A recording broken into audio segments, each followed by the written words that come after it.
ओम शांति। सुनेंगे आज की कहानी।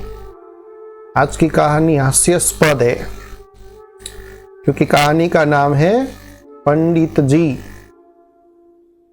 तो दो प्रकार की आज कहानी सुनेंगे, पंडित जी के ही ऊपर है।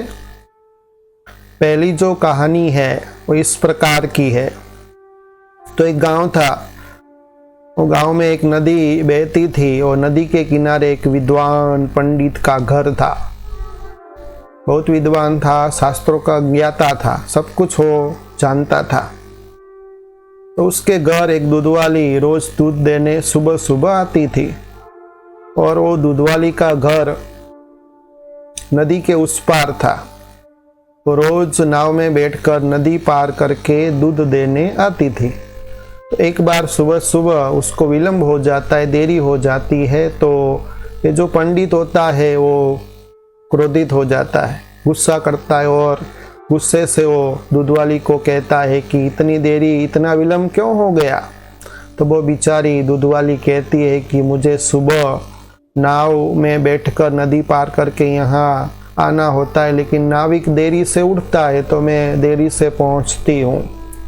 तब पंडित जी अपनी पंडिताई दिखाते हैं और कहते हैं कि इसमें क्या हुआ, हरि का नाम, राम का नाम हम जब श्रद्धा विश्वास के साथ लेते हैं तो ये तो नदी छोटी है, संसार रूपी नदी को भी हम पार कर सकते हैं, करके देखो।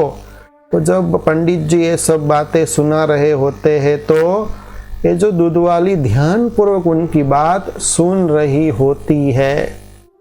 फिर वो दूसरे दिन सूर्योदय से पहले दूध देने के लिए पंडित जी के घर पहुंच जाती है। तो पंडित जी एकदम भौं-चक्का रह जाता है, आश्चर्यचकित होकर वो दूध वाली को देखता है और आजू बाजू भी देखता है कि नाविक भी नजर नहीं आती और सूर्योदय से पहला इतना जल्दी दूध लेकर दूध वाली आई कैसे।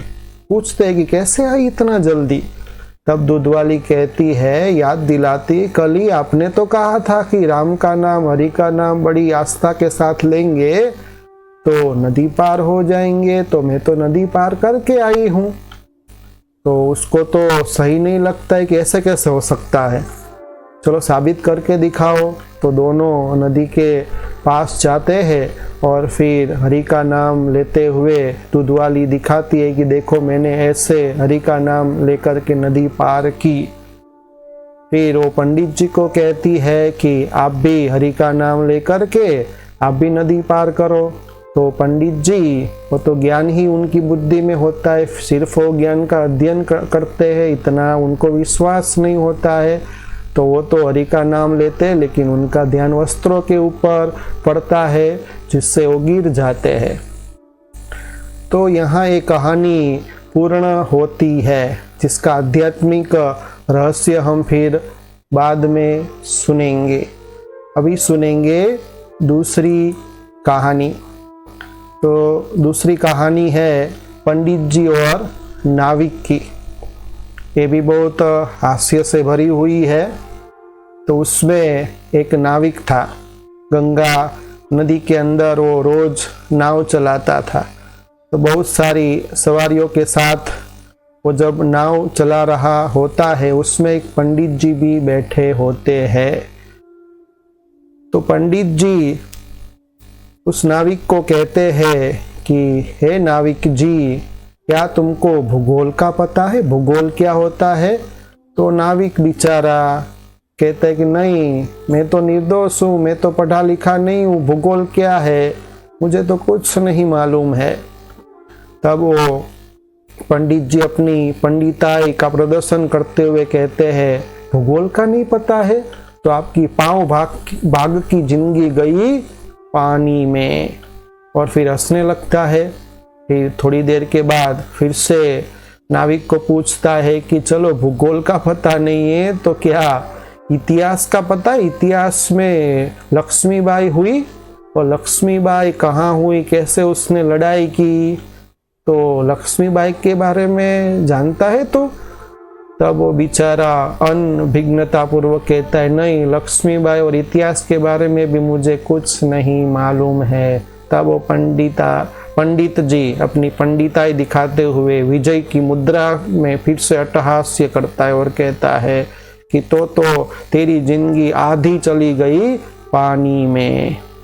फिर से थोड़े समय के बाद फिर से वो पंडित जी नाविक को पूछते हैं कि चलो तुझे भूगोल का पता नहीं है और फिर तुझे इतिहास का भी पता नहीं है, लेकिन तुझे तेरा तो पता होगा ना कि महाभारत में भीष्म पितामह और नाविक के बीच में संवाद हुआ था, वो कौन सा था?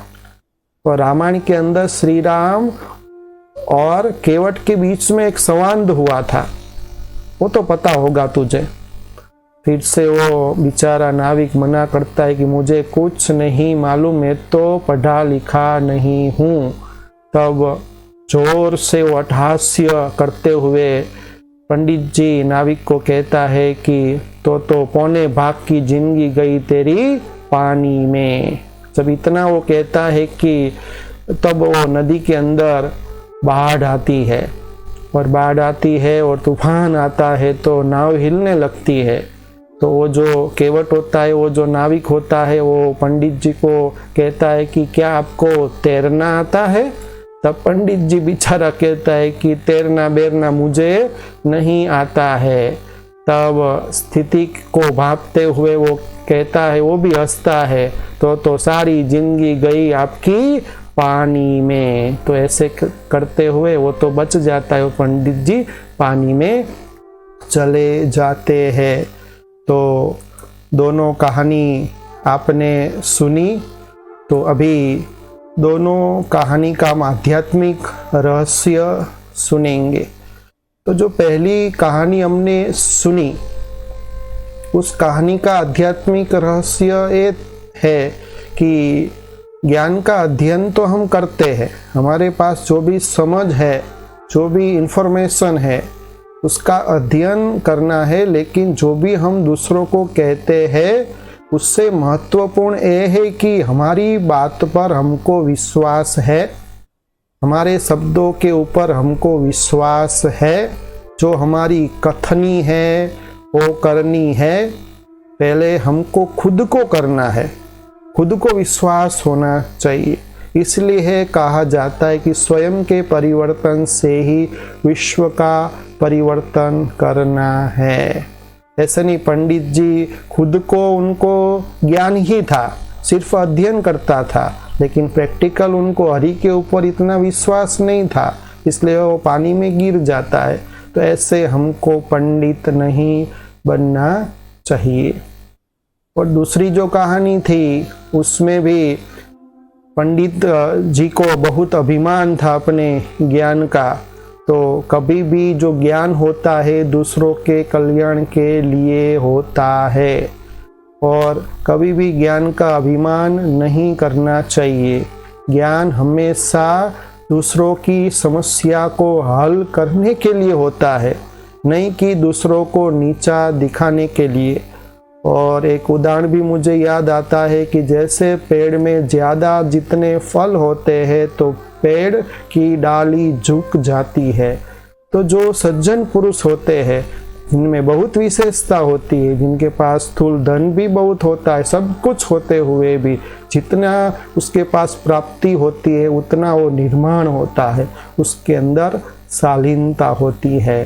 तो हमेशा हमारे अंदर जो ज्ञान है, जो समझ है, जो भी विशेषता है, उसका कभी भी अभिमान नहीं करना चाहिए। क्योंकि रावण को भी देखो कितना अभिमान था, कितना अहंकार था। तो इतिहास के अंदर भी हम देखते हैं कि जिस राजा को, जिस व्यक्ति को अभिमान आया उसका हमेशा ही विनाश हुआ।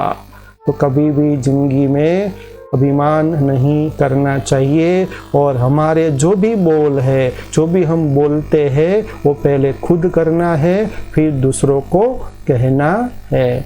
अच्छा, ओम शांति।